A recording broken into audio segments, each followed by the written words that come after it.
संतां के कारज आप खलोया, संतां के कारज हर कम करावण आया राम। वाहिगुरू जी का खालसा, वाहिगुरू जी की फतेह। जिसे भुलाए पंध सिर, तिसे दिखावे कौन। ਜਿਹੜੇ ਮਨੁੱਖ ਮਹਾਂਪੁਰਖਾਂ ਦੀ ਅਸਲੀਅਤ ਨੂੰ ਪਛਾਣ ਲੈਣ, ਉਹ ਤਾਂ ਲੋਕ ਪਰਲੋਕ ਦਾ ਸੁੱਖ ਪਾ ਲੈਂਦੇ ਹਨ। ਕਈਆਂ ਦੀ ਬੁੱਧੀ ਇੰਨੀ ਮਲੀਨ ਹੁੰਦੀ ਹੈ ਕਿ ਉਹ ਕੋਲ ਰਹਿ ਕੇ ਪ੍ਰਤੱਖ ਦੇਖ ਕੇ ਵੀ ਬੇਖਬਰ ਰਹਿੰਦੇ ਹਨ। ਇਹ ਸਭ ਲੀਲਾ ਪਰਮੇਸ਼ਰ ਦੀ ਆਪਣੀ ਹੀ ਹੈ। ਤੂੰ ਆਪੇ ਗੁਰਮੁਖ ਮੁਕਤ ਕਰਾਹੇ, ਤੂੰ ਆਪੇ ਮਨਮੁਖ ਜਨਮ ਭਵਾਏ।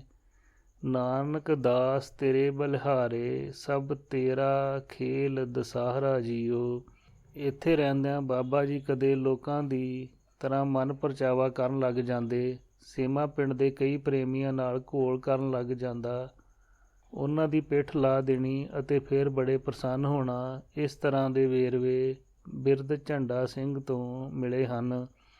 ਇੱਕ ਦਿਨ ਬਿਸ਼ਨ ਸਿੰਘ ਪ੍ਰੇਮੀ ਬਾਬਾ ਜੀ ਕੋਲ ਆ ਗਿਆ। ਬਾਬਾ ਜੀ ਨੇ ਸਿਹਤ ਚੰਗੀ ਦੇਖ ਕੇ ਹੱਸ ਕੇ ਕਿਹਾ, ਆ ਬਿਸ਼ਨ ਸਿੰਘ ਘੋਲ ਕਰੀਏ। ਉਸ ਨੂੰ ਕੀ ਪਤਾ ਸੀ ਕਿ ਇਹ ਘੋਲਣ ਵਾਲੇ ਅੰਦਰੋਂ ਕੀ ਹਨ। ਉਹ ਘੋਲਣ ਲੱਗ ਪਿਆ। ਬਾਬਾ ਜੀ ਨੇ ਉਸ ਦੀ ਪਿੱਠ ਲਾ ਦਿੱਤੀ। ਬਿਸ਼ਨ ਸਿੰਘ ਨੂੰ ਖੈਬਰ ਕਹਿੰਦੇ ਸਨ। ਅਗਲੇ ਦਿਨ ਉਹ ਆਪਣੇ ਸਾਥੀ ਕਾਕੜ ਸਿੰਘ ਨੂੰ ਲੈ ਕੇ ਆਇਆ। ਬਾਬਾ ਜੀ ਨੂੰ ਕਹਿਣ ਲੱਗਾ, ਅੱਜ ਸੰਤ ਜੀ ਇਸ ਨਾਲ ਘੋਲ ਕਰੋ। ਬਾਬਾ ਜੀ ਨੇ ਹੱਸ ਕੇ ਕਿਹਾ, ਆ ਜਾ ਭਈ। ਬਾਬਾ ਜੀ ਨੇ ਉਸ ਨੂੰ ਵੀ ਢਾਹ ਲਿਆ। ਉਹ ਸ਼ਰਮਿੰਦੇ ਹੁੰਦੇ ਘਰ ਮੁੜ ਗਏ।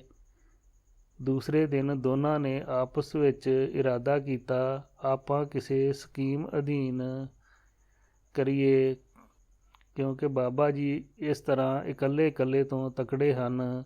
ਸਕੀਮ ਬਣਾਈ, ਆਪਾਂ ਦੋਨਾਂ ਹੀ ਇਕੱਠੇ ਘੋਲ ਕਰਾਂਗੇ ਤੇ ਚੁੱਕ ਕੇ ਸੇਮਾ ਪਿੰਡ ਵਿੱਚ ਲੈ ਆਵਾਂਗੇ। ਕੁਝ ਦਿਨਾਂ ਬਾਅਦ ਬਾਬਾ ਜੀ ਕੋਲ ਚਲੇ ਗਏ। ਬਾਬਾ ਜੀ ਨੂੰ ਘੋਲਣ ਲਈ ਕਹਿਣ ਲੱਗੇ। ਬਿਸ਼ਨ ਸਿੰਘ ਨੇ ਕਿਹਾ, ਅੱਜ ਅਸੀਂ ਦੋਨੋਂ ਇੱਕ ਪਾਸੇ ਤੇ ਤੁਸੀਂ ਇਕੱਲੇ।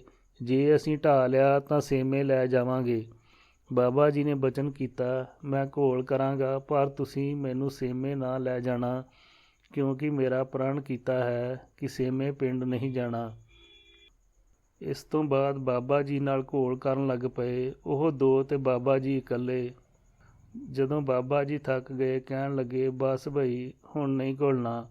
ਪਰ ਉਹ ਅਣਜਾਣ ਕੀ ਜਾਣਨ ਕਿ ਇਹ ਸਾਡੇ ਨਾਲ ਕਿਸ ਤਰ੍ਹਾਂ ਦੇ ਲਾਡ ਕਰ ਰਹੇ ਹਨ।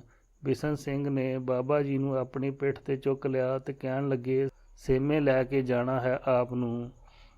ਆਪ ਨੇ ਫਿਰ ਵਰਜਿਆ, ਮੈਂ ਨਹੀਂ ਜਾਣਾ, ਮੇਰਾ ਪ੍ਰਣ ਹੈ। ਜਦੋਂ ਉਸਨੇ ਜਿੱਦ ਕੀਤੀ, ਨਾ ਛੱਡਿਆ, ਤਾਂ ਆਪ ਦੇ ਮੁਖੜੇ ਤੋਂ ਸੁਭਾਵਕ ਹੀ ਇਹ ਸ਼ਬਦ ਨਿਕਲ ਗਏ, ਤੇਰੀਆਂ ਜੜ੍ਹਾਂ ਪੱਟੀਆਂ ਜਾਣ, ਛੱਡ ਦੇ। ਉਸ ਨੇ ਛੱਡ ਦਿੱਤਾ ਅਤੇ ਬੇਖਬਰ ਹੋਇਆ ਹੀ ਘਰ ਚਲਾ ਗਿਆ। ਮਨ ਵਿੱਚ ਵਿਚਾਰ ਨਾ ਆਈ ਕਿ ਇਹ ਕੀ ਬਚਨ ਹੋ ਗਿਆ। ਫਿਰ ਕੀ ਉਹੀ ਹੋਇਆ ਜੋ ਮਹਾਂਪੁਰਖਾਂ ਦੇ ਬਚਨ ਸੀ। ਬਿਸ਼ਨ ਸਿੰਘ ਦੇ ਦੋ ਲੜਕੇ ਸਨ। ਦੋਨੇ ਹੀ ਲੜਕੇ ਕੁਝ ਸਮਾਂ ਪਾ ਕੇ ਸਵਰਗਵਾਸ ਹੋ ਗਏ। ਹੁਣ ਬਿਸ਼ਨ ਸਿੰਘ ਦੀ ਕੋਈ ਜੜ ਨਹੀਂ ਹੈ। ਜੜ ਦੇ ਨਾਲ ਹੀ ਬੂਟਾ ਹੁੰਦਾ ਹੈ। ਸੋ ਮਹਾਂਪੁਰਖਾਂ ਦਾ ਸੁਭਾਵਕ ਹੀ ਨਿਕਲਿਆ ਬਚਨ ਵੀ ਬੇਅਰਥਾ ਨਹੀਂ ਜਾਂਦਾ। ਇਹਨਾਂ ਤੋਂ ਡਰ ਕੇ ਰਹਿਣਾ ਚਾਹੀਦਾ ਹੈ। ਦੋ ਧਾਰੀ ਤਲਵਾਰ ਜੋ ਹੋਈ, ਪਤਾ ਨਹੀਂ ਕਿਹੜੇ ਪਾਸੇ ਚੱਲ ਜਾਵੇ। ਆਪੇ ਸੇਵਾ ਲਾਇਨ, ਆਪੇ ਬਖਸ਼ ਕਰੇ। ਗੁਰਸਿੱਖ ਸੇਵ ਕਮਾਵਣੀ। ਚਾਰ ਪਦਾਰਥ ਭਿਖ ਫਕੀਰਾਂ ਪਾਵਣੀ। ਲੇਖ ਅਲੇਖ ਅਲਿਖ ਬਾਣੀ ਗਾਵਣੀ। ਭਾਏ ਭਗਤ ਰਸ ਇਖ ਅੰਮਿਓ ਚੁਆਵਣੀ। ਤੁਲ ਨਾ ਭੂਤ ਭਵਿੱਖ ਨਾ ਕੀਮਤ ਪਾਵਣੀ। ਗੁਰਮੁਖ ਮਾਰਗ ਵਿਖ ਲਵੇ ਨਾ ਲਾਵਣੀ। ਇੰਦਰਪੁਰੀ ਲਖ ਰਾਜ ਨੀਰ ਭਰਾਵਣੀ। ਲਖ ਸੁਰਗ ਸਿਰ ਤਾਜ ਗਲਾਂ ਪਿਹਾਵਣੀ। ਰਿੱਧ ਸਿੱਧ ਨਿਧ ਲਖ ਸਾਜ ਚੁੱਲ ਝਕਾਵਣੀ। ਸਾਧ ਗਰੀਬ ਨਵਾਜ ਗਰੀਬੀ ਆਵਣੀ। ਅਨਹਦ ਸ਼ਬਦ ਅਗਾਜ ਬਾਣੀ ਗਾਵਣੀ। ਬੱਚੇ ਨੂੰ ਸਕੂਲ ਵਿੱਚ ਦਾਖਲਾ ਮਿਲ ਜਾਂਦਾ ਹੈ। ਫਿਰ ਉਹ ਆਪਣੇ ਉਸਤਾਦ ਤੋਂ ਕੁਝ ਸਿੱਖਿਆ ਲੈਂਦਾ ਹੈ। ਜੇ ਉਸਤਾਦ ਦੀ ਦੱਸੀ ਹੋਈ ਗੱਲ 'ਤੇ ਅਮਲ ਕਰਦਾ ਰਹੇ ਤਾਂ ਪੜ੍ਹਾਈ ਵਿੱਚ ਸਫਲ ਹੋ ਜਾਂਦਾ ਹੈ, ਨਹੀਂ ਤਾਂ ਵਿੱਚੋਂ ਹੀ ਛੱਡ ਜਾਂਦਾ ਹੈ। ਇਸੇ ਤਰ੍ਹਾਂ ਬਹਾਲਦਾਸ ਜੀ ਦੀ ਪੜ੍ਹਾਈ ਸ਼ੁਰੂ ਹੋਣ ਲੱਗੀ। ਬਾਬਾ ਜੀ ਨੇ ਸੇਵਾ ਵਿੱਚ ਹਾਜ਼ਰ ਕਰ ਲੈਣ ਉਪਰੰਤ ਕੁਝ ਜ਼ਿੰਮੇਦਾਰੀ ਦੀ ਪੋਟਲੀ ਬੰਨ੍ਹ ਕੇ ਸਿਰ 'ਤੇ ਰੱਖ ਦਿੱਤੀ ਹੈ। ਮਹਾਂਪੁਰਖਾਂ ਦੇ ਪ੍ਰਸ਼ਨ ਪੇਪਰ ਹੋਰ ਹੀ ਕਿਸਮ ਦੇ ਹੁੰਦੇ ਹਨ। ਹੁਕਮ ਹੋਇਆ ਗੋਬਿੰਦਪੁਰਾ, ਬੀਬੀਵਾਲਾ, ਕੱਚੀ ਭੁੱਚੋ ਅਤੇ ਮਹਿਣਾ ਪਿੰਡ ਵਿੱਚ ਆਟਾ ਮੰਗਣਾ ਹੈ। ਸੇਮੇ ਪਿੰਡ ਵਿੱਚੋਂ ਦੁੱਧ ਲੈ ਕੇ ਆਉਣਾ ਹੈ। ਇਹ ਮੰਗੇ ਹੋਏ ਆਟੇ ਨੂੰ ਕਿਸੇ ਦੁਕਾਨਦਾਰ ਨੂੰ ਵੇਚ ਦੇਣਾ। ਇਸ ਦੀ ਜਿੰਨੀ ਮਾਇਆ ਬਣੇ ਉਸ ਨਾਲ 1 ਸਾਲ ਦੀ ਪੁਰਾਣੀ ਕਣਕ ਅਤੇ ਖੰਡ, ਘਿਓ, ਦਾਲ ਆਦਿਕ ਖਰੀਦ ਕੇ ਰੱਖਣੀ। ਪੁਰਾਣੀ ਕਣਕ ਨੂੰ ਸਾਫ਼ ਕਰਕੇ ਧੋਣਾ ਹੈ। ਸੁਕਾ ਕਰ ਇਹ ਆਪਣੇ ਹੱਥ ਨਾਲ ਪੀਣਾ ਹੈ। ਬਹਾਲਦਾਸ, ਤੁਹਾਡਾ ਜਨਮ ਉਦਾਸੀ ਮਹਾਂਪੁਰਖਾਂ ਦੇ ਹੁਕਮ ਨਾਲ ਹੋਇਆ ਹੈ, ਸੋ ਇਸ ਦੀ ਮਰਿਆਦਾ ਅਨੁਸਾਰ ਮੰਤਰ ਪਹਿਲੀ ਪੌੜੀ ਅਤੇ ਬਾਬਾ ਸ਼੍ਰੀ ਚੰਦ ਦਾ ਮੰਤਰ ਰੋਜ਼ ਪੜ੍ਹਨਾ ਹੈ। ਇਹ ਮੂਲ ਮੰਤਰ ਹਰ ਤਰ੍ਹਾਂ ਦੀ ਅਵਸਥਾ ਵਿੱਚ, ਜਿਵੇਂ ਬੈਠਿਆਂ, ਤੁਰਦਿਆਂ, ਲੰਮੇ ਪਿਆਂ ਕਰਦੇ ਰਹਿਣਾ, ਕਦੀ ਵੀ ਪਰਮੇਸ਼ਰ ਨੂੰ ਮਨ ਵਿੱਚੋਂ ਨਹੀਂ ਵਿਸਾਰਨਾ। ਤੇਰਾ ਸੰਬੰਧ ਉਦਾਸੀ ਸਾਧੂਆਂ ਨਾਲ ਹੈ, ਅਸੀਂ ਨਿਰਮਲੇ ਸਾਧੂ ਹਾਂ। ਇਹ ਭੇਦ ਭਾਵ ਮਨ ਵਿੱਚ ਨਹੀਂ ਲਿਆਉਣੇ। ਇਸ ਨਾਲ ਮਨ ਦੀ ਇਕਾਗਰਤਾ ਖਤਮ ਹੋ ਜਾਂਦੀ ਹੈ। ਸੇਵਾ ਦੇ ਸਦਕਾ ਅਸੀਂ ਤੇਰੀ ਮਨ ਦੀ ਬਿਰਤੀ ਉੱਚੀ ਕਰਨੀ ਹੈ। ਆਦਮੀ ਕਿਸੇ ਵੀ ਰਸਤੇ ਪਹੁੰਚੇ, ਪਰ ਮੰਜ਼ਿਲ ਇੱਕ ਹੋਣੀ ਚਾਹੀਦੀ ਹੈ। ਜੇ ਰਸਤੇ ਹੀ ਵੱਖਰੇ ਹੋਏ ਤੇ ਮੰਜ਼ਿਲ ਵੀ ਹੋਰ ਤਾਂ ਕੀ ਮਿਲਣਾ ਹੋਇਆ। ਉਦਾਸੀ ਸਾਧੂਆਂ ਰਾਹੀਂ ਜਾਂ ਨਿਰਮਲੇ ਸਾਧੂਆਂ ਰਾਹੀਂ, ਭਾਵੇਂ ਕਿਸੇ ਸ਼੍ਰੋਮਣੀ ਗੁਰੂ ਰਾਹੀਂ ਹੋਵੇ, ਸੰਪਰਕ ਤਾਂ ਕਰਨਾ ਪਰਮੇਸ਼ਰ ਨਾਲ ਹੈ। ਸੋ ਜਿਸ ਸਾਧੂ ਦੀ ਕਿਰਪਾ ਨਾਲ ਤੇਰਾ ਜਨਮ ਹੋਇਆ ਹੈ ਅਤੇ ਨਾਮ ਵੀ ਉਨ੍ਹਾਂ ਹੀ ਰੱਖਿਆ ਹੈ, ਅਸੀਂ ਉਸ ਸਾਧੂ ਦੇ ਲਾਏ ਹੋਏ ਬੂਟੇ ਨੂੰ ਪਾਣੀ ਨਾਲ ਸਿੰਜ ਕੇ ਹਰਿਆ ਭਰਿਆ ਕਰਨਾ ਹੈ, ਪੁੱਟਣਾ ਨਹੀਂ, ਲੇਕਿਨ ਉਸ ਦੀ ਰਾਖੀ ਕਰਨੀ ਹੈ। ਸਾਧੂ ਕੀ ਹੋਇਆ ਜਿਸ ਦੇ ਮਨ ਵਿੱਚ ਭੇਦਭਾਵ ਹੋਇਆ। ਦੁਨਿਆਵੀ ਲੋਕ ਈਰਖਾ ਦੀ ਅੱਗ ਵਿੱਚ ਸੜਦੇ ਰਹਿੰਦੇ ਹਨ, ਪਰ ਸਾਧੂ ਦੀ ਬਿਰਤੀ ਹੋਰ ਹੁੰਦੀ ਹੈ। ਇਸ ਦੇ ਆਧਾਰ 'ਤੇ ਹੀ ਬਾਬਾ ਜੀ ਆਨੰਦ ਸਿੰਘ ਜੀ ਬਾਗੀ ਨਗਰ, ਜ਼ਿਲ੍ਹਾ ਝੰਗ, ਜੋ ਅੱਜ ਕੱਲ੍ਹ ਪਾਕਿਸਤਾਨ ਵਿੱਚ ਹੈ, ਕੁਝ ਸੰਗਤ ਨਾਲ ਗਏ। ਇਹਨਾਂ ਦੀ ਸੰਗਤ ਹਜ ਪ੍ਰੇਮੀ ਜੋ ਸਮੇਂ ਨਾਲ ਸਨ ਹੇਠਾਂ ਨੋਟ ਵਿੱਚ ਦਰਜ ਹਨ। ਕਾਂਗੀ ਨਗਰ ਵਿੱਚ ਦੀਵਾਨ ਸੱਜਿਆ ਹੋਇਆ ਹੈ। ਬਾਬਾ ਆਨੰਦ ਸਿੰਘ ਜੀ ਸੰਗਤਾਂ ਨਾਲ ਬਚਨ ਕਰ ਰਹੇ ਸਨ। ਸੰਗਤ ਵਿੱਚੋਂ ਇੱਕ ਪ੍ਰੇਮੀ ਸੱਯਦ ਮੁਸਲਮਾਨ ਜਾਤੀ ਨਾਲ ਸੰਬੰਧ ਰੱਖਣ ਵਾਲਾ ਸੀ। ਉਹ ਦੀਵਾਨ ਵਿੱਚੋਂ ਉੱਠ ਕੇ ਖੜਾ ਹੋ ਗਿਆ। ਬਾਬਾ ਜੀ ਨੇ ਉਸ ਵੱਲ ਤੱਕਿਆ ਅਤੇ ਬਚਨ ਕੀਤਾ, ਕੀ ਗੱਲ ਹੈ ਭਾਈ? ਉਸ ਨੇ ਬਾਬਾ ਜੀ ਨੇੜੇ ਆ ਕੇ ਗਲ ਵਿੱਚ ਪਾਇਆ ਦੁਪੱਟਾ ਲਾ ਕੇ ਜ਼ਮੀਨ ਉੱਪਰ ਵਿਛਾ ਦਿੱਤਾ ਤੇ ਕਹਿਣ ਲੱਗਾ, ਅੱਜ ਤਾਂ ਝੋਲੀ ਭਰ ਕੇ ਜਾਵਾਂਗਾ, ਖਾਲੀ ਨਹੀਂ ਮੁੜਨਾ। ਇਸ ਤਰ੍ਹਾਂ ਦੀ ਹਰਕਤ ਦੇਖ ਕੇ ਸੰਗਤ ਹੈਰਾਨ ਹੋ ਗਈ, ਕਿਉਂਕਿ ਬਾਬਾ ਜੀ ਦੇ ਬਚਨ ਕਰਦਿਆਂ ਸਮੇਂ ਕੋਈ ਵਿਚਕਾਰ ਨਹੀਂ ਬੋਲਦਾ ਸੀ। ਚੁੱਪ ਰਹਿ ਕੇ ਸਾਰੇ ਬਚਨ ਸੁਣਦੇ ਸਨ, ਪਰ ਉਸਨੇ ਕਿੰਨੀ ਦਲੇਰੀ ਨਾਲ ਸਵਾਲ ਕੀਤਾ ਹੈ ਅਤੇ ਚਾਦਰ ਵੀ ਵਿਛਾ ਦਿੱਤੀ। ਸਭ ਹੈਰਾਨੀ ਭਰੀਆਂ ਨਜ਼ਰਾਂ ਨਾਲ ਵੇਖਦੇ ਰਹੇ ਸਨ ਅਤੇ ਖਿਆਲ ਦੌੜਾ ਰਹੇ ਸਨ ਕਿ ਬਾਬਾ ਜੀ ਇਸ ਨੂੰ ਕਿੰਨਾ ਬੁਰਾ ਮਨਾਉਣਗੇ। ਰੱਬ ਦੀ ਕਰਨੀ ਵਿੱਚ ਰਹਿਣ ਵਾਲੇ ਮਹਾਂਪੁਰਖ ਬੇਪਰਵਾਹ ਹੁੰਦੇ ਹਨ। ਕਿਸੇ ਦੁਨਿਆਵੀ ਸਵਾਲ ਦਾ ਜਵਾਬ ਨਾ ਦੇਣ ਤਾਂ ਕੋਈ ਗੱਲ ਨਹੀਂ, ਪਰ ਪਰਮਾਰਥ ਬਾਰੇ ਜੋ ਕੋਈ ਪ੍ਰਸ਼ਨ ਕਰੇ ਤਾਂ ਜ਼ਰੂਰ ਜਵਾਬ ਦਿੰਦੇ ਹਨ, ਕਿਉਂਕਿ ਇਹ ਸੰਸਾਰ ਵਿੱਚ ਜੀ ਦਾਨ ਦੇ ਭਗਤੀ ਲਾਇਨ, ਹਰਸਿਉ ਲੈਨ ਮਿਲਾਏ ਦੇ ਬਾਕ ਅਨਸਾਰ ਰਹਿਤ ਰੱਖਦੇ ਹਨ। ਬਾਬਾ ਜੀ ਨੇ ਬਚਨ ਕਰ ਦਿੱਤਾ, ਭਾਈ ਝੋਲੀ ਤਾਂ ਵਿਛਾ ਦਿੱਤੀ ਹੈ, ਪਰ ਇਸ ਵਿੱਚ ਪੈਣ ਵਾਲੀ ਚੀਜ਼ ਦੀ ਕੀਮਤ ਦਾ ਪਤਾ ਹੈ? ਸੱਯਦ ਨੇ ਕਿਹਾ, ਹਾਂ ਜੀ, ਤੁਸੀਂ ਹੁਣੇ ਬਚਨ ਕੀਤਾ ਸੀ, ਸਿਰ ਦੇ ਵੱਟੇ ਮਿਲਦਾ ਹੈ। ਬਾਬਾ ਜੀ ਨੇ ਕਿਹਾ, ਜਿਹੜੀ ਚੀਜ਼ ਇੱਕ ਵਾਰੀ ਵੇਚ ਦਈਏ ਕੀ ਉਹ ਦੁਬਾਰਾ ਵੀ ਵੇਚੀ ਜਾ ਸਕਦੀ ਹੈ? ਉਸ ਨੇ ਕਿਹਾ, ਨਹੀਂ ਵੇਚੀ ਜਾਂਦੀ। ਜੇ ਵੇਚੇਗਾ ਤਾਂ ਸਜ਼ਾ ਦਾ ਹੱਕਦਾਰ ਹੋਵੇਗਾ। ਬਾਬਾ ਜੀ ਨੇ ਬਚਨ ਕੀਤਾ, ਤੂੰ ਆਪਣੇ ਅੰਦਰ ਝਾਤੀ ਪਾ। ਉਹ ਸਾਰੀ ਗੱਲ ਸਮਝ ਗਿਆ ਤੇ ਬੋਲ ਪਿਆ, ਹਾਂ ਜੀ, ਮੇਰਾ ਇੱਕ ਮੁਰਸ਼ਿਦ ਹੈ, ਪਰ ਉਹ ਕੱਚਾ ਹੈ। ਬਾਬਾ ਜੀ ਨੇ ਫਰਮਾਇਆ, ਉਹ ਕੱਚਾ ਨਹੀਂ, ਤੂੰ ਕੱਚਾ ਹੈ। ਤੂੰ ਉਹਨਾਂ ਦੇ ਦੱਸੇ ਹੋਏ ਮਾਰਗ ਤੋਂ ਲਾਂਭੇ ਹੋ ਗਿਆ ਹੈ। ਉਹਨਾਂ ਦੇ ਬਚਨਾਂ 'ਤੇ ਫੁੱਲ ਚੜ੍ਹਾ ਕਮਾਈ ਕਰ, ਐਵੇਂ ਕਿਵੇਂ ਮਿਲ ਜਾਏ? ਸਭ ਕੁਝ ਮਿਲ ਜਾਏਗਾ, ਰੱਬ ਉੱਥੇ ਵੀ ਵਸਦਾ ਹੈ। ਜੋ ਕਾਹੂ ਕੋ ਚੇਰੋ ਹੋਵਤ, ਠਾਕਰ ਹੀ ਪੈ ਜਾਵੇ। ਉਸ ਨੇ ਕੱਪੜਾ ਚੁੱਕ ਲਿਆ ਅਤੇ ਹੱਥ ਜੋੜ ਕੇ ਬੇਨਤੀ ਕੀਤੀ, ਮਹਾਰਾਜ, ਮੈਂ ਭੁੱਲਣਹਾਰ ਹਾਂ, ਮੈਨੂੰ ਤੁਸੀਂ ਮੁਰਸ਼ਿਦ ਨਾਲ ਜੋੜ ਦਿੱਤਾ ਹੈ।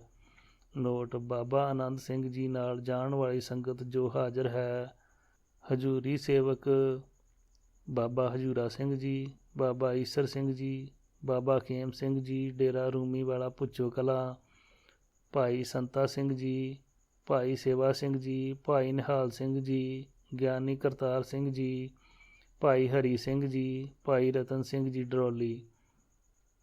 ਸੋ ਮਹਾਂਪੁਰਖ ਜੋੜਦੇ ਹਨ, ਕਿਸੇ ਹੋਰ ਦੀ ਦਿੱਤੀ ਹੋਈ ਦਾਤ ਤੋਂ ਟਿੱਪਣੀ ਨਹੀਂ ਕਰਦੇ, ਬਲਕਿ ਉਸ ਦੀ ਮਲੀਨ ਹੋਈ ਬੁੱਧੀ ਨੂੰ ਫਿਰ ਰਸਤਾ ਦੱਸ ਦਿੰਦੇ ਹਨ, ਪਰ ਤੋਰਦੇ ਉਹੀ ਰਸਤੇ ਵੱਲ ਹਨ ਜਿਸ ਮੰਜ਼ਿਲ ਵੱਲ ਉਸਨੇ ਇਰਾਦਾ ਕੀਤਾ ਹੁੰਦਾ ਹੈ। ਸੋ ਬਾਬਾ ਜੀ ਨੇ ਸੰਤ ਬਹਾਲ ਦਾਸ ਨੂੰ ਉਹਨਾਂ ਦੀ ਉਦਾਸੀ ਸਾਧੂਆਂ ਵਾਲੀ ਪਰੰਪਰਾ ਵਿੱਚ ਹੀ ਰੱਖਿਆ। ਇਸੇ ਤਰ੍ਹਾਂ ਹੋਰ ਵੀ ਸਾਧੂ ਸੰਤ ਚਿੰਤ ਰਾਮ ਜੀ, ਸੰਤ ਸ੍ਰੀ ਰਾਮ ਜੀ, ਜੋ ਬਾਅਦ ਵਿੱਚ ਆਪਣੇ ਆਪ ਨੂੰ ਵੀ ਆਪਣੇ ਇਸ਼ਟ ਜਾਂ ਧਰਮ ਤੋਂ ਪਾਸੇ ਹੋਣ ਲਈ ਨਹੀਂ ਪ੍ਰੇਰਿਆ, ਜੋ ਬਾਅਦ ਵਿੱਚ ਆਏ ਆਪ ਨੂੰ ਵੀ ਆਪਣੇ ਇਸ਼ਟ ਜਾਂ ਧਰਮ ਤੋਂ ਪਾਸੇ ਹੋਣ ਲਈ ਨਹੀਂ ਪ੍ਰੇਰਿਆ। ਆਸੇ-ਪਾਸੇ ਦੇ ਪਿੰਡਾਂ ਵਿੱਚੋਂ ਆਟਾ ਮੰਗ ਕੇ ਉਸ ਦੀ ਵਰਤੋਂ ਦੀ ਵਿਧੀ ਸਮਝਾ ਕੇ ਆਪ ਨੇ ਬਹਾਲ ਦਾਸ ਨੂੰ ਕੋਲ ਰਹਿ ਕੇ ਸੇਵਾ ਦੀ ਪਰੰਪਰਾ ਸਮਝਾਈ। ਆਪ ਨੇ ਦੱਸਿਆ ਕਿ ਜਿਸ ਸਮੇਂ ਦੁੱਧ ਜਾਂ ਪ੍ਰਸ਼ਾਦਾ ਲੈ ਕੇ ਮੇਰੇ ਕੋਲ ਆਉਣਾ ਹੈ, ਕੋਈ ਆਵਾਜ਼ ਨਹੀਂ ਦੇਣੀ, ਚੁੱਪਚਾਪ ਆ ਕੇ ਪਿਛਲੇ ਪਾਸੇ ਬੈਠ ਜਾਣਾ, ਅੱਗੇ ਆਪ ਨਹੀਂ ਆਉਣਾ ਅਤੇ ਨਾ ਹੀ ਕੋਈ ਚੀਜ਼ ਅੱਗੇ ਕਰਨੀ ਹੈ। ਜੋ ਕੁਝ ਖਾਣ ਲਈ ਦੇ ਦਈਏ ਉਹੀ ਖਾਣਾ ਹੈ। ਜੇ ਆਗਿਆ ਮਿਲੇ ਤਾਂ ਹੀ ਘਰ ਜਾਣਾ ਹੈ। ਘਰ ਜਾਂਦੇ ਸਮੇਂ ਰਸਤੇ ਵਿੱਚ ਕੋਈ ਮਿਲੇ ਉਸ ਨਾਲ ਆਪਣੇ ਬਾਰੇ ਕੋਈ ਗੱਲ ਨਹੀਂ ਕਰਨੀ ਅਤੇ ਨਾ ਸੁਣਨੀ ਹੈ। ਨਿਤਨੇਮ ਦ੍ਰਿੜ ਇਰਾਦੇ ਨਾਲ ਚਾਲੂ ਰੱਖਣਾ ਤੇ ਮਗਨ ਹੋ ਕੇ ਰਹਿਤ ਰੱਖਣੀ ਹੈ। ਜੇ ਮਨ ਵਿੱਚ ਕਿਸੇ ਕਿਸਮ ਦਾ ਭਰਮ ਉਤਪੰਨ ਹੋਵੇ ਤਾਂ ਜਿਸ ਸਮੇਂ ਤੇਰੇ ਨਾਲ ਗੱਲਾਂ ਕਰਦੇ ਹੋਈਏ ਉਸ ਵੇਲੇ ਦੂਰ ਕਰ ਲੈਣਾ। ਇਸ ਤਰ੍ਹਾਂ ਦੇ ਨਿਯਮਾਂ ਵਿੱਚ ਰਹਿਣਾ, ਇਸ ਹੁਕਮ ਦੀ ਉਲੰਘਣਾ ਨਹੀਂ ਕਰਨੀ, ਇਹ ਹੈ ਮਹਾਂਪੁਰਖਾਂ ਦੀ ਚਾਕਰੀ। ਗੁਰ ਪੀਰਾਂ ਕੀ ਚਾਕਰੀ ਮਹਾਂ ਕਰੜੀ ਸੁਖ ਸਾਰ। ਇਹ ਚਾਕਰੀ ਜਿੰਨੀ ਕਰੜੀ ਹੈ ਓਨਾ ਫਲ ਵੀ ਘਣਾ ਮਿਲਦਾ ਹੈ। ਬਹੁਤ ਮਿਹਨਤ ਦਾ ਫਲ ਮਿੱਠਾ ਹੀ ਹੋਵੇਗਾ। ਭਾਈ ਗੁਰਦਾਸ ਜੀ ਇਹੋ ਜਿਹੇ ਸੇਵਕ ਦੀ ਪ੍ਰੋੜਤਾ ਕਰਦੇ ਹਨ। ਮੁਰਦਾ ਹੋਏ ਮਰੀਦ ਨਾ ਗੱਲੀ ਹੋਵਣਾ, ਸਾਬਰ ਸਿਦਕ ਸ਼ਹੀਦ ਭਰਮ ਭਉ ਖੋਵਣਾ, ਗੋਲਾ ਮੁੱਲ ਖਰੀਦ ਕਾਰੇ ਜੋਵਣਾ, ਨਾ ਤਿਸ ਭੁੱਖ ਨਾ ਨੀਂਦ ਨਾ ਖਾਣਾ ਸੋਵਣਾ, ਪੀਹਣ ਹੋਏ ਜਦੀਦ ਪਾਣੀ ਢੋਵਣਾ, ਪੱਖੇ ਦੀ ਤਾਗੀਤ ਪੱਗ ਮਲ ਧੋਵਣਾ, ਸੇਵਕ ਹੋਏ ਸੰਜੀਦ ਨ ਹੱਸਣ ਰੋਵਣਾ, ਦਰ ਦਰਵੇਸ਼ ਰਸੀਦ ਪਿਰਮ ਰਸ ਭੋਵਣਾ, ਚੰਦ ਮੁਬਾਰਖ ਈਦ ਪੁਗ ਖਲੋਵਣਾ। ਭਾਈ ਗੁਰਦਾਸ ਜੀ ਦੇ ਵਿਚਾਰਾਂ ਅਨੁਸਾਰ ਹੀ ਜੇ ਸੇਵਾ ਕਰੋ ਫਿਰ ਹੀ ਆਪਣੇ ਮੁਰਸ਼ਿਦ ਤੋਂ ਕੁਝ ਪ੍ਰਾਪਤ ਕਰ ਸਕਦੇ ਹੋ। ਸੰਤ ਬਹਾਲ ਦਾਸ ਜੀ ਨੇ ਇਸ ਤਰ੍ਹਾਂ ਸੇਵਾ ਕੀਤੀ। ਹਰ ਸਮੇਂ ਹਾਜ਼ਰ ਰਹਿਣਾ, ਜਿਸ ਵੇਲੇ ਪ੍ਰਸਾਦੇ ਦਾ ਹੁਕਮ ਹੋਣਾ ਉਸੇ ਹੀ ਤਰ੍ਹਾਂ ਖੰਡ ਪਾਣੀ ਵਿੱਚ ਘੋਲ ਕੇ ਉਸ ਨਾਲ ਆਟਾ ਗੁੰਨ ਕੇ ਰੋਟੀ ਬਣਾਉਣ ਲਈ ਤਿਆਰ ਕਰਨਾ। ਸਿਰਫ ਇੱਕੋ ਪਰੌਂਠਾ ਤਿਆਰ ਕਰਨਾ। ਦੁੱਧ ਪਿੰਡਾਂ ਵਿੱਚੋਂ ਮੰਗ ਕੇ ਲੈ ਆਉਣਾ। ਬਾਬਾ ਜੀ ਨੇ ਕਦੇ ਪਰੌਂਠੇ ਵਿੱਚੋਂ ਇੱਕ ਬੁਰਕੀ, ਕਦੇ 2 ਸੇਵਨ ਕਰਨੀਆਂ ਤੇ ਕਈ ਦਿਨ ਲੰਘਾ ਦੇਣੇ। ਬਹਾਲ ਦਾਸ ਜੀ ਨੇ ਕਦੇ ਬਾਬਾ ਜੀ ਦਾ ਦਿੱਤਾ ਦੁੱਧ ਵੀ ਛਕ ਲੈਣਾ, ਕਦੇ ਆਗਿਆ ਮਿਲਣੀ ਤਾਂ ਘਰ ਜਾ ਆਉਣਾ। ਕਈ ਵਾਰ ਅੱਧੀ ਰਾਤ ਨੂੰ ਆਉਣ ਲਈ ਬਾਬਾ ਜੀ ਨੇ ਹੁਕਮ ਦੇ ਦੇਣਾ। ਆਪ ਸਿਦਕ ਦੇ ਪੱਕੇ ਸਨ, ਹੁਕਮ ਸਿਰ ਮੱਥੇ ਮੰਨਣਾ। ਇੱਕ ਦਿਨ ਬਾਬਾ ਜੀ ਨੇ ਪੁੱਛਿਆ, ਬਹਾਲ ਦਾਸ ਜਾਪ ਕਿੰਨਾ ਕਰਦਾ ਹੈ?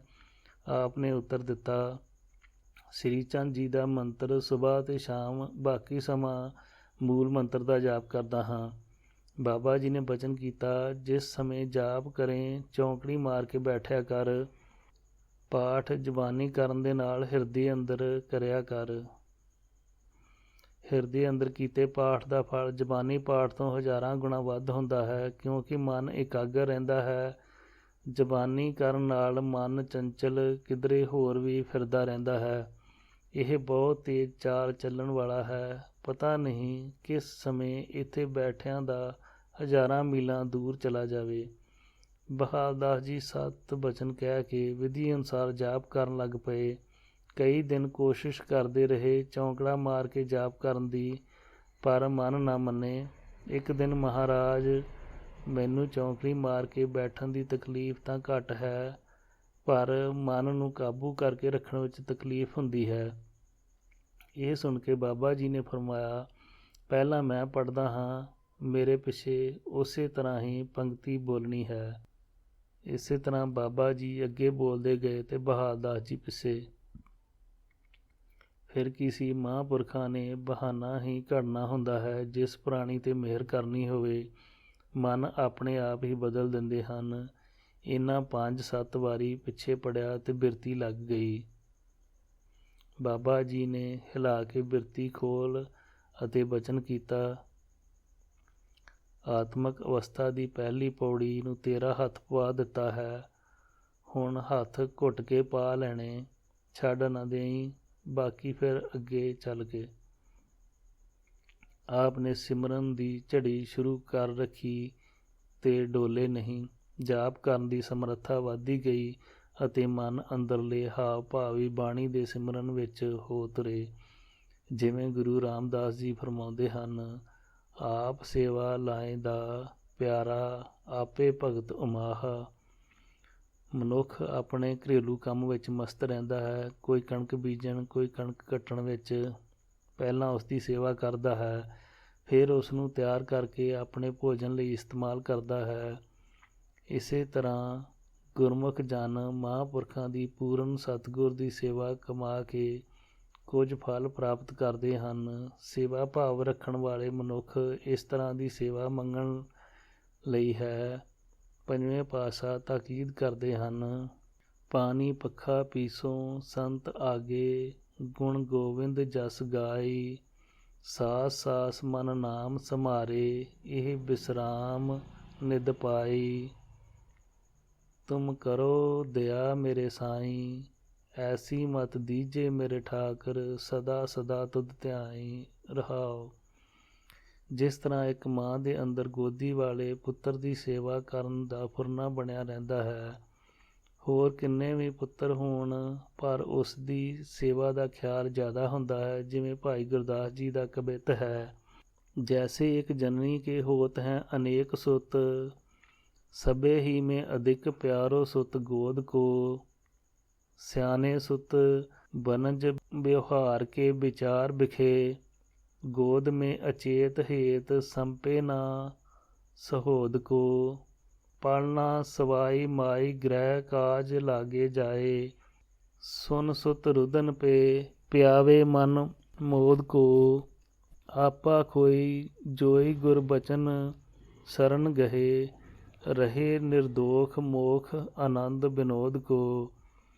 ਇਸੇ ਹੀ ਤਰ੍ਹਾਂ ਆਪਾ ਮਿਟਾ ਕੇ ਸੇਵਕ ਗੁਰੂ ਚਰਨਾਂ ਵਿੱਚ ਰਹਿ ਕੇ ਸੇਵਾ ਕਮਾਉਂਦਾ ਹੈ। ਮਾਂ ਦੇ ਕਈ ਪੁੱਤਰ ਗੋਦ ਵਿੱਚ ਬੇਫਿਕਰ ਹੋਣਾ, ਭਰਮਾਂ ਤੋਂ ਬੇਫਿਕਰ ਗੋਦੀ ਵਾਲੇ ਨੂੰ ਪੰਘੂੜੇ ਵਿੱਚ ਪਾ ਕੇ ਕੰਮ ਕਰਦੀ ਹੈ।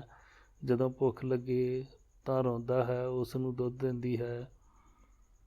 ਉਪਰੋਕਤ ਪ੍ਰਸੰਗ ਸਰਦਾਰ ਝੰਡਾ ਸਿੰਘ ਸੇਮਾ ਤੋਂ ਪ੍ਰਾਪਤ ਹੋਇਆ। ਨਾ ਕਰ ਚਿੰਤ ਚਿੰਤਾ ਹੈ ਕਰਤੇ। ਬਾਬਾ ਜੀ ਦੇ ਹੁਕਮ ਅਨੁਸਾਰ ਬਹਾਲ ਦਾਸ ਜੀ ਪਿੰਡ ਵਿੱਚੋਂ ਦੁੱਧ ਮੰਗਣ ਜਾਇਆ ਕਰਦੇ ਸਨ। ਜੇਠ ਦਾ ਮਹੀਨਾ ਸੀ। ਦੁੱਧ ਦੀ ਕਾਫੀ ਘਾਟ ਮਹਿਸੂਸ ਹੋਣ ਲੱਗੀ। ਦੁੱਧ ਲੈਣ ਗਏ ਪਰ ਲੋੜ ਅਨੁਸਾਰ ਦੁੱਧ ਨਾ ਮਿਲਿਆ। ਇਸ ਬਾਰੇ ਬਹਾਲ ਦਾਸ ਜੀ ਨੂੰ ਬੜੀ ਚਿੰਤਾ ਹੋਈ। ਉਸ ਦਾ ਉਦਾਸ ਹੋਇਆ ਚਿਹਰਾ ਬਾਬਾ ਜੀ ਨੇ ਦੇਖ ਕੇ ਉਦਾਸੀ ਦਾ ਕਾਰਨ ਪੁੱਛਿਆ। ਬਹਾਲ ਦਾਸ ਜੀ ਨੇ ਦੱਸਿਆ, ਮਹਾਰਾਜ ਦੁੱਧ ਦੀ ਕਮੀ ਹੋ ਗਈ। ਮੇਰੇ ਲਈ ਆਪ ਜੀ ਨੇ ਜੋ ਸੇਵਾ ਲਾਈ ਸੀ ਮੈਂ ਨਿਭਾ ਨਹੀਂ ਸਕਿਆ, ਇਸ ਕਰਕੇ ਮੈਨੂੰ ਚਿੰਤਾ ਹੈ। ਫਿਕਰ ਨਹੀਂ ਕਰਨਾ, ਰੋਜੀ ਦੇਣ ਵਾਲਾ ਆਪੇ ਸਭ ਕੁਝ ਕਰ ਦੇਵੇਗਾ। ਉਸ ਨੂੰ ਤਾਂ ਜੀਵ ਜੰਤੂਆਂ ਦਾ ਵੀ ਫਿਕਰ ਹੈ, ਆਪਾਂ ਤਾਂ ਫਿਰ ਵੀ ਮੰਗ ਕੇ ਖਾ ਸਕਦੇ ਹਾਂ। ਇਸ ਤਰ੍ਹਾਂ ਬਹਾਲ ਦਾਸ ਜੀ ਨੂੰ ਹੌਸਲਾ ਦਿੱਤਾ। ਥੋੜ੍ਹੀ ਹੀ ਦੇਰ ਬਾਅਦ ਇੱਕ ਆਜੜੀ ਆ ਗਿਆ। ਬਾਬਾ ਜੀ ਦੇ ਆਸਣ ਨੇੜੇ ਆ ਕੇ ਸੀਸ ਨਵਾਇਆ। ਬਾਬਾ ਜੀ ਨੇ ਹਰ ਨਵੇਂ ਆਉਣ ਵਾਲੇ ਮਨੁੱਖ ਦੀ ਮੁਲਾਕਾਤ ਕਰਨ ਦੀ ਕਿਰਿਆ ਅਨੁਸਾਰ ਉਸ ਦਾ ਨਾਮ ਪੁੱਛਿਆ। ਤੇਰਾ ਨਾਮ ਕੀ ਹੈ? ਉਸਨੇ ਕਿਹਾ, ਫੁੰਮਣ ਲਾਲ। ਬਾਬਾ ਜੀ ਨੇ ਪੁੱਛਿਆ, ਇਹ ਬੱਕਰੀਆਂ ਤੇਰੀਆਂ ਹਨ? ਕਿਤਨੀਆਂ ਇਹਨਾਂ ਵਿੱਚੋਂ ਦੁੱਧ ਦਿੰਦੀਆਂ ਹਨ? ਇਹ ਸਾਰੀਆਂ ਮੇਰੀਆਂ ਹਨ ਤੇ ਅੱਧੀਆਂ ਦੁੱਧ ਦਿੰਦੀਆਂ ਹਨ, ਆਜੜੀ ਨੇ ਕਿਹਾ। ਕੁਝ ਸਮਾਂ ਰੁਕਣ ਤੋਂ ਬਾਅਦ ਫੁੰਮਣ ਲਾਲ ਤੁਰ ਚੱਲਿਆ। ਬਾਬਾ ਜੀ ਨੇ ਫਿਰ ਕੋਲ ਬੁਲਾ ਕੇ ਪੁੱਛਿਆ, ਕਿੱਧਰ ਜਾ ਰਿਹਾ ਹੈ? ਬੱਕਰੀਆਂ ਨੂੰ ਪਾਣੀ ਪਿਲਾ ਕੇ ਲਿਆਉਂਦਾ ਹਾਂ, ਜੇ ਕਿਸੇ ਜਗ੍ਹਾ 'ਤੇ ਖੜਾ ਹੋਇਆ, ਆਜੜੀ ਨੇ ਕਿਹਾ। ਬਾਬਾ ਜੀ ਨੇ ਵਿਅੰਗ ਕੱਸ ਕੇ ਕਿਹਾ, ਜੇ ਇੱਥੇ ਹੀ ਪਿਆ ਦਈਏ ਤਾਂ ਕਿੰਨੀਆਂ ਬੱਕਰੀਆਂ ਦਾ ਦੁੱਧ ਦੇਵੇਂਗਾ? ਉਸਨੇ ਉੱਤਰ ਦਿੱਤਾ, 6 ਬੱਕਰੀਆਂ ਦਾ ਜੀ। ਬਾਬਾ ਜੀ ਕਹਿਣ ਲੱਗੇ, ਕੁਝ ਸਮਾਂ ਇੱਥੇ ਹੋਰ ਚੱਕਰ ਲਵਾ ਦੇ ਬੱਕਰੀਆਂ ਦੇ। ਅਸਮਾਨ ਵਿੱਚ ਬੱਦਲ ਹੋਏ ਪਏ ਹਨ, ਸ਼ਾਇਦ ਬਾਰਿਸ਼ ਇੱਥੇ ਹੀ ਹੋ ਜਾਵੇ। ਸਭ ਕੁਝ ਕਰਨਾ ਉਹਨਾਂ ਆਪ ਹੀ ਸੀ, ਪਰ ਪ੍ਰਤੱਖ ਵੀ ਨਹੀਂ ਹੋਣ ਦੇਣਾ ਸੀ। ਕਿਸੇ ਵੀ ਪੁਰਸ਼ ਨੂੰ ਸਮਝ ਨਾ ਆ ਸਕੇ, ਗੱਲ ਸਪਸ਼ਟ ਨਾ ਹੋਣ ਦੇਣੀ। ਕੁਝ ਹੀ ਸਮਾਂ ਬਾਅਦ ਬਾਰਿਸ਼ ਸ਼ੁਰੂ ਹੋ ਗਈ। ਪਾਣੀ ਬੱਕਰੀਆਂ ਦੇ ਪੀਣ ਲਈ ਵਾਧੂ ਹੋ ਗਿਆ। ਆਸ-ਪਾਸ ਦੇ ਟੋਏ ਭਰ ਗਏ। ਮੀਂਹ ਪੈਣ ਤੋਂ ਬਾਅਦ ਆਪ ਜੀ ਨੇ ਆਜੜੀ ਨੂੰ ਕਿਹਾ, ਫੁੰਮਣਾ ਲਿਆ ਗੁਰਮੁਖਾ, ਸਾਡੇ ਨਾਲ ਕੀਤਾ ਵਾਅਦਾ ਪੂਰਾ ਕਰ ਦੇ। ਫੁੰਮਣ ਲਾਲ 6 ਬੱਕਰੀਆਂ ਬਾਬਾ ਜੀ ਕੋਲ ਲੈ ਆਇਆ ਤੇ ਕਹਿਣ ਲੱਗਾ, ਲਓ ਮਹਾਰਾਜ ਹਾਜ਼ਰ ਹੈ। ਬਾਬਾ ਜੀ ਨੇ ਬਹਾਲਦਾਸ ਨੂੰ ਹੁਕਮ ਦਿੱਤਾ, ਬਹਾਲਦਾਸ ਬੱਕਰੀਆਂ ਚੋ ਲੈ। ਬਹਾਲਦਾਸ ਜੀ ਨੇ ਬੱਕਰੀਆਂ ਚੋ ਲਈਆਂ। ਦੁੱਧ ਬਰਤਨ ਵਿੱਚ ਇਕੱਠਾ ਕਰਕੇ ਬਾਬਾ ਜੀ ਅੱਗੇ ਲਿਆ ਕੇ ਰੱਖ ਦਿੱਤਾ। ਬਾਬਾ ਜੀ ਨੇ ਲੋੜ ਮੁਤਾਬਕ ਦੁੱਧ ਛਕ ਕੇ ਬਾਕੀ ਬਹਾਲਦਾਸ ਨੂੰ ਦੇ ਦਿੱਤਾ ਕਿ ਤੂੰ ਵੀ ਦੁੱਧ ਛਕ ਲੈ। ਇਸ ਤੋਂ ਬਾਅਦ ਬੱਕਰੀਆਂ ਵਾਲਾ ਤਾਂ ਚਲਾ ਗਿਆ। ਬਾਬਾ ਜੀ ਨੇ ਬਹਾਲਦਾਸ ਜੀ ਨਾਲ ਬਚਨ ਕਰਨੇ ਸ਼ੁਰੂ ਕਰ ਦਿੱਤੇ। ਬਹਾਲਦਾਸ ਜੋ ਕਰਦਾ ਹੈ ਪਰਮੇਸ਼ਰ ਕਰਦਾ ਹੈ। ਅੱਜ ਦੁੱਧ ਇਸ ਬਹਾਨੇ ਦੇ ਦਿੱਤਾ ਹੈ, ਕੱਲ੍ਹ ਕਿਸੇ ਹੋਰ ਢੰਗ ਨਾਲ ਦੇ ਦੇਵੇਗਾ। ਉਸ ਨੂੰ ਆਪਣੇ ਪਿਆਰਿਆਂ ਦਾ ਆ ਫਿਕਰ ਹੈ, ਤੁਹਾਨੂੰ ਚਿੰਤਾ ਕਰਨ ਦੀ ਲੋੜ ਨਹੀਂ।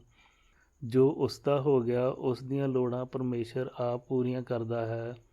ਉਦਾਸੀ ਮਨ 'ਤੇ ਨਹੀਂ ਲਿਆਉਣੀ, ਕਿਉਂ ਜੋ ਉਦਾਸੀ ਨਾਲ ਬਿਰਤੀ ਡੋਲ ਜਾਂਦੀ ਹੈ, ਉਸ ਦੇ ਕੀਤੇ ਨੂੰ ਮੰਨਣਾ ਪੈਂਦਾ ਹੈ। ਕਬਹੂ ਖੀਰ ਖਾਂਡ ਘਿਓ ਨਾ ਭਾਵੇ, ਕਬਹੂ ਘਰ ਘਰ ਟੂਕ ਮੰਗਾਵੇ, ਕਬਹੂ ਕੂਰਨ ਚਨੇ ਬਿਨਾਵੇ, ਜਿਉਂ ਰਾਮ ਰਾਖੇ ਤਿਉਂ ਰਹੀਏ ਰੇ ਭਾਈ, ਹਰ ਕੀ ਮਹਿਮਾ ਕਿਛ ਕਥਨ ਨਾ ਜਾਈ। ਰਹਾਓ। ਕਬਹੂ ਤੁਰੇ ਤੁਰੰਗ ਨਚਾਵੇ, ਕਬਹੂ ਪਾਏ ਪਨਹਿਓ ਨਾ ਪਾਵੇ, ਕਬਹੂ ਖਾਟ ਸੁਪੇਦੀ ਸੁਭਾਵੇ, ਕਬਹੂ ਭੂਮ ਪਿਆਰ ਨਾ ਪਾਵੇ, ਭਨਤ ਨਾਮ ਦਿਓ ਇਕ ਨਾਮ ਨਿਸਤਾਰੇ, ਜੇ ਗੁਰ ਮਿਲੇ ਤੈ ਪਾਰ ਉਤਾਰੇ। ਸ੍ਰੀ ਵਾਹਿਗੁਰੂ ਜੀ ਕਾ ਖਾਲਸਾ, ਸ੍ਰੀ ਵਾਹਿਗੁਰੂ ਜੀ ਕੀ ਫਤਿਹ।